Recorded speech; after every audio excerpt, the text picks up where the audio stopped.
I have to thank the 92nd Street Y. I shouldn't say I have to thank them. I don't have to thank them. I choose to thank them. And as you just heard, 6 years ago, that's the last time we've done this at the 92nd Street Y. 6 years ago, we had our first such event.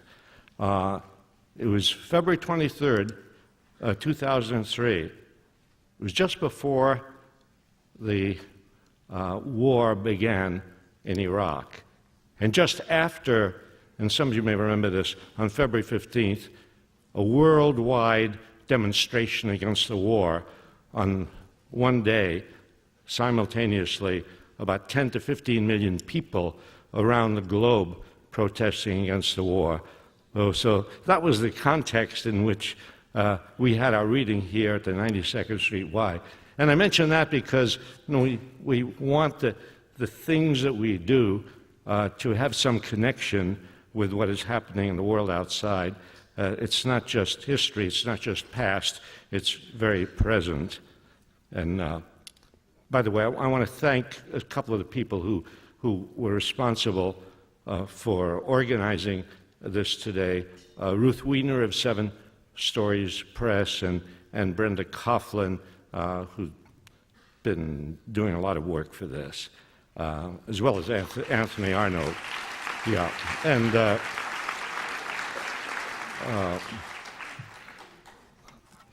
you know what happened at that first time when HarperCollins, my publisher, by then owned by Rupert Murdoch. I was very happy about that, and he was happy to have me, and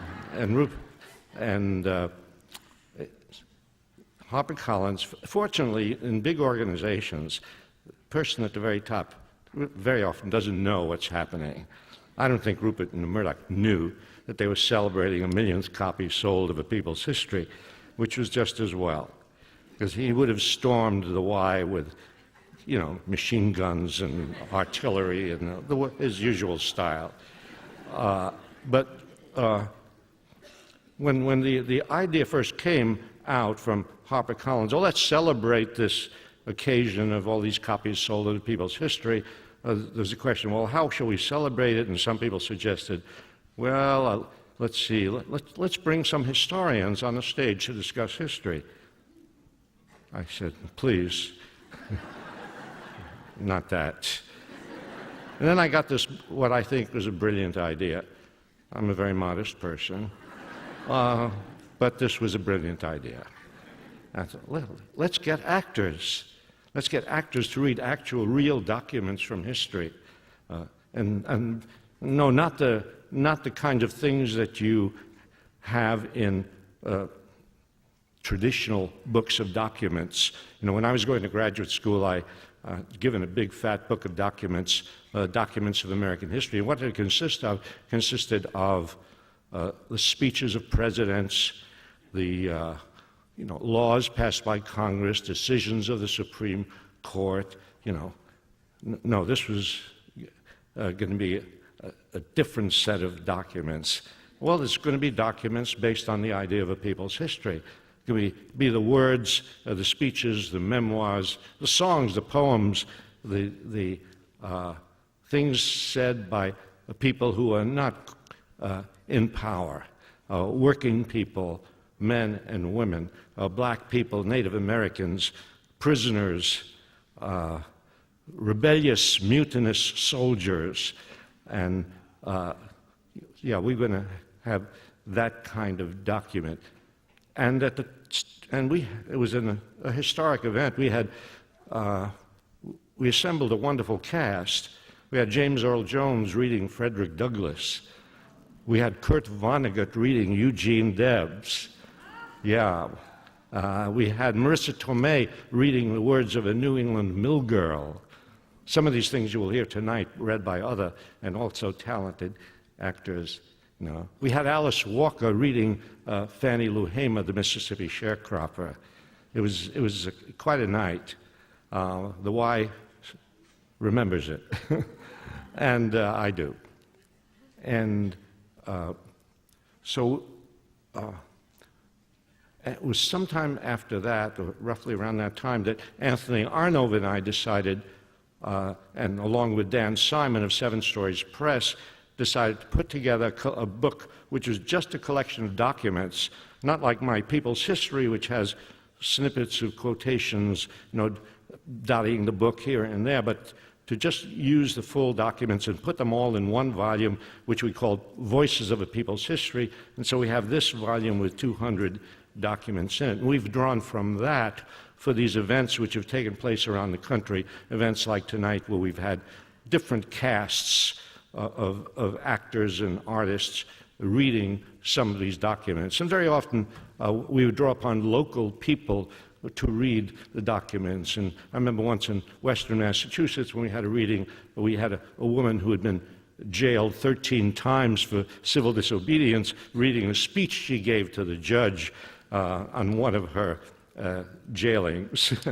So we produced that book, and we've had these events all around the country. And now we have this new book put out by Seven Stories Press, Young People's History of the United States.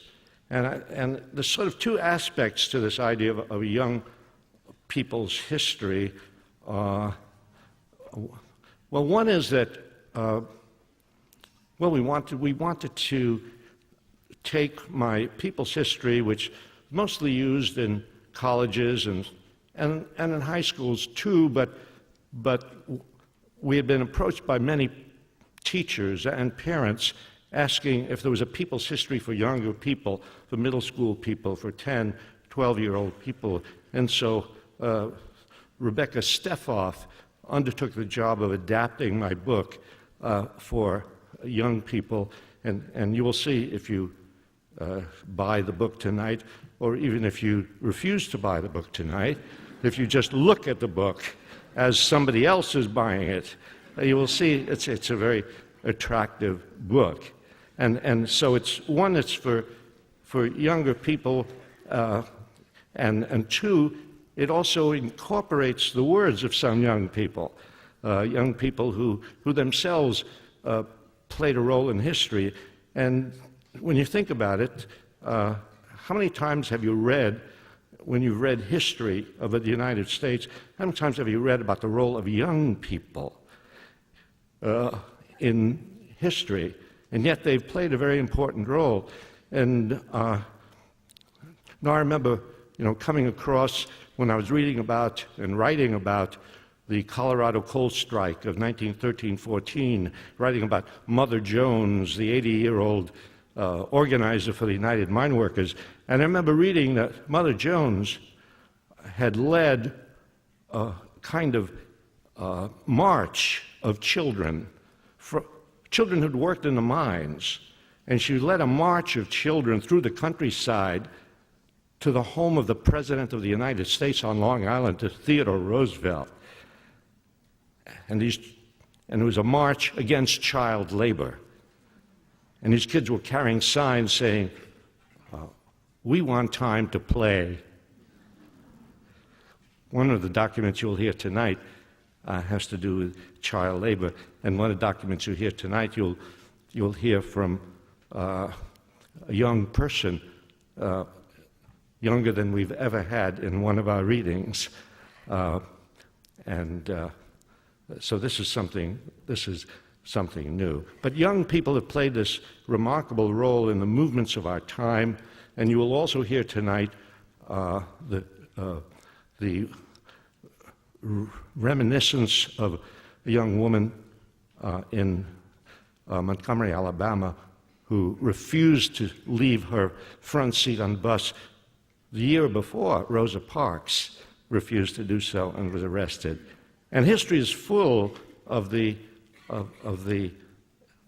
participation of young people in important social movements. I'll have to tell you one more, which I just thought of. And that was because, I was teaching in the South and during the Civil Rights Movement, and this sort of stands out in my mind. I was in Albany, Georgia, with a mass demonstration of black people in Albany, Georgia. and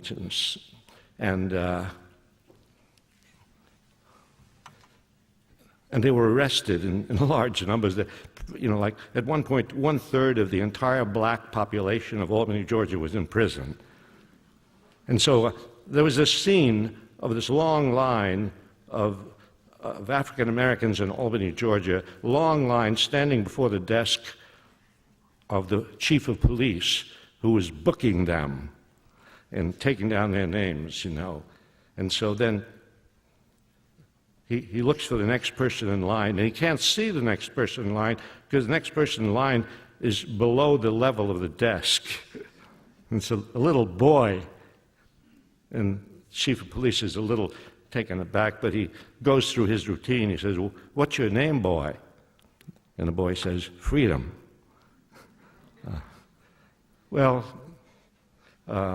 If any of you saw the photos of the demonstrations in the South in the Civil Rights Movement, you will always see in those demonstrations kids participating. So, yeah, we have to recognize the role of young people. You know that all that we do in writing these books and presenting these voices on stage, all of that, however far back it goes in our history, all of it is aimed towards the present. We don't believe in history for its own sake. We believe that history has to be something that deals with and helps us understand and helps us act upon what is going around us, the wars that are taking place, the concentration of wealth at the top, the prejudice against immigrants, the lack of health care for people, the starvation and sickness around the world. We want our history, whatever period it deals with and whatever the words are, we want them to be aimed at us. And we want them to provoke us and stimulate us and inspire us to participate in the social struggles of our time. That's our aim. And so